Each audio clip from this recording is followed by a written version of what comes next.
Hello students, let's continue chapter 13 of maths of class 8th, that is direct and inverse proportions.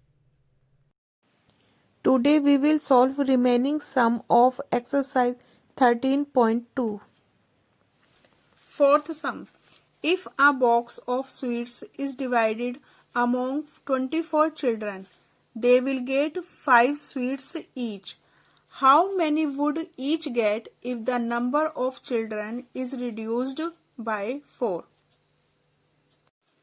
Students इस समय 24 children को जब sweets के box distribute किए गए तो एक स्टूडेंट्स को 5 स्वीट्स मिले. How many would each get. अब यहाँ पर चिल्ड्रन रिड्यूस किया. रिड्यूस मीन्स कम किए गए. मीन्स 24 में से अगर हम 4 चिल्ड्रन रिड्यूस करेंगे तो हमारे पास होते हैं 20 चिल्ड्रन. अब 20 चिल्ड्रन में अगर हम ये स्वीट्स के बॉक्स डिवाइड करेंगे तो हमें फाइंड करना है कि ईच मीन्स एक चाइल्ड को कितना स्वीट्स मिलेगा. अब यहाँ पर देखो, अगर नंबर ऑफ चिल्ड्रन 24 है तो एक चाइल्ड को हम 5 स्वीट्स मिलते हैं. अब नंबर ऑफ चिल्ड्रन कम हो गए मीन्स डिक्रीज हो गए तो एक को ज्यादा मिलेंगे. मीन्स यहाँ पर नंबर ऑफ चिल्ड्रन डिक्रीज होता है, देन स्वीट्स इंक्रीज होते हैं. Solution of fourth sum. So students, first we will draw a table. Number of children we will assume x, number of sweets we will assume y. So number of children 24 is x1 and 20 is x2. Here we will reduce 4 children, so we get 20 children, and 5 is y1 and y2 की value हमें find करनी है. This is a case of inverse proportion. मैं explain कर चुकी हूँ. x1 y1 is equal to x2 y2. 24 multiply 5 is equal to 20 multiply y2. So y2 is equal to 24 multiply 5 upon 20. 5 1 जा 5, 5 4 जा 20 and 4 6 जा 24. So we get the value of y2 is 6. Thus each child will get 6 sweets.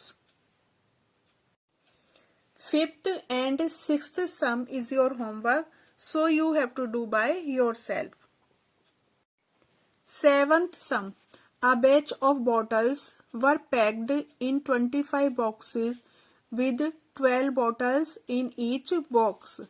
If the same batch is packed using 20 bottles in each box, how many boxes would be filled? Students, इस समय अगर एक box में 12 bottles packed होती हैं तो 25 boxes field होते हैं.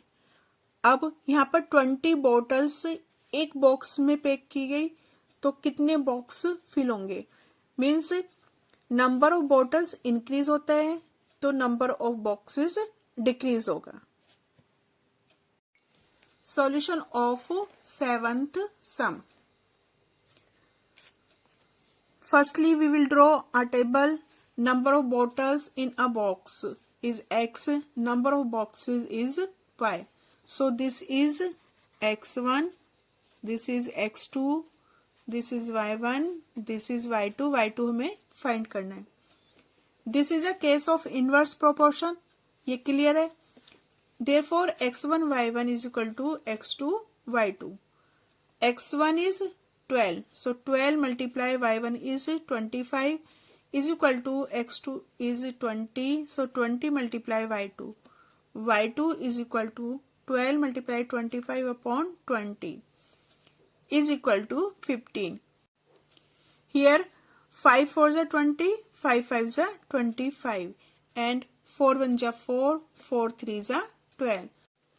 So 3 multiply 5 is equal to 15. So we get the value of y2 is 15. Thus 15 boxes would be filled.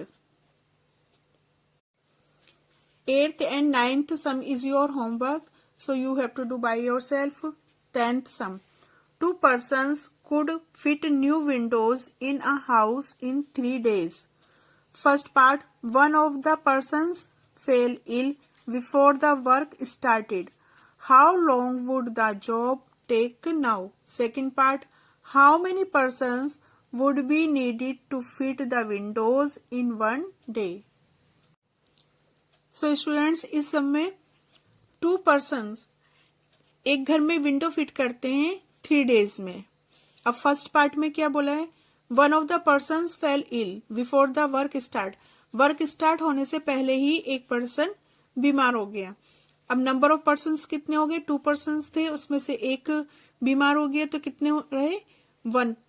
So number of person is 1. How long would the job take now? अब हमें find करना है कि कितना time लगेगा window fit करने में. Second part, how many persons would be needed to fit the windows in 1 day. अब 3 days में वर्क कंप्लीट होता था जब 2 पर्सन्स थे. अब 1 डे में अगर एक ही दिन में वर्क कंप्लीट करना है तो कितने पर्सन्स की नीड होगी? Solution of 10th sum. Firstly we will draw a table. So number of persons x, number of days y.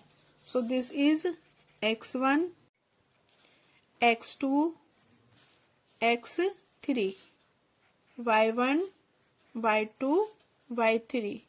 यहाँ पर हमें x3 की वैल्यू फाइंड करनी है एंड y2 की वैल्यू फाइंड करनी है. This is a case of inverse proportion. This is clear. Solution of first part. x1 y1 is equal to x2 y2. x1 is 2, y1 is 3. So 2 multiply 3 is equal to 1 multiply y2. y2 is equal to 2 multiply 3 upon 1 is equal to 6. Thus, it would take 6 days to complete the job. So students clear कि एक person उस work को 6 days में complete करेगा. Now solution of second part. x1 y1 is equal to x3 y3. अब हमें यहाँ पर नंबर ऑफ डेज दिया है. y3 is 1. So 2 multiply 3 is equal to x3 multiply 1. x3 is equal to 2 multiply 3 upon 1 is equal to 6. Thus 6 person would be needed.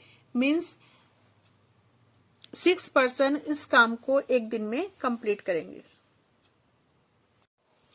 Students, 11th sum is your homework. So students, here exercise 13.2 has completed and chapter 13 is over. Now we will meet again with new video. Thank you.